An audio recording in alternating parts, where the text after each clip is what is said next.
मुझे पता नहीं था कि तुम अब अंडे नहीं दे सकती। तुम एक बांझ चिड़िया हो। मैं बांझ चिड़िया के साथ नहीं रह सकता। नानो चिड़िया फिर बहुत रोती है। उसको इस बात का बहुत दुख होता है। वो सारी बातें अपनी माँ को जाकर बताती है। माँ, अब तो ये मुझे ताना देने लगे हैं। मुझे बांझ बोल रहे हैं। अगर उन्होंने दूसरी शादी कर ली तो माँ? तानो बेटी, जिंदगी में तो परेशानियाँ आती रहेगी, लेकिन तुम्हें सब कुछ संभालना होगा। हिम्मत रखो मेरी बेटी। रानो, मुझे पता है अब तुम अंडे नहीं दे सकती। मैंने दूसरी शादी कर ली है। अब तुम जा सकती हो।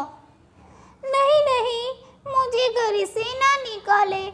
मैं इस घर का पूरा काम करूँगी, बस मुझे रहने दे।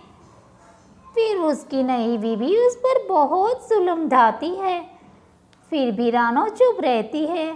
रानो चिड़िया, मुझे तुम्हारे बारे में पता चला, बड़ा दुख हुआ। रानो चिड़िया और हरियाली बात कर रहे थे, तभी रानो को चक्कर आते हैं। मुझे चक्कर क्यों आ रहे हैं?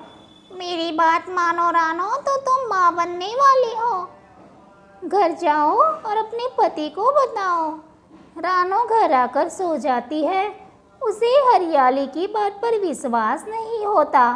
कुछ ही देर में उसको पेट में बहुत दर्द होता है। मुझे पेट में इतना दर्द क्यों हो रहा है? फिर रानो एक सुंदर सा अंडा देती है। सुबह होते ही रानो बड़ी खुश होकर सारी बात पति को बताती है।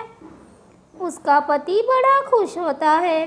रानो, मुझे माफ़ कर दो, मैंने तुम्हें बांझ बोला था। अब हम साथ साथ रहेंगे।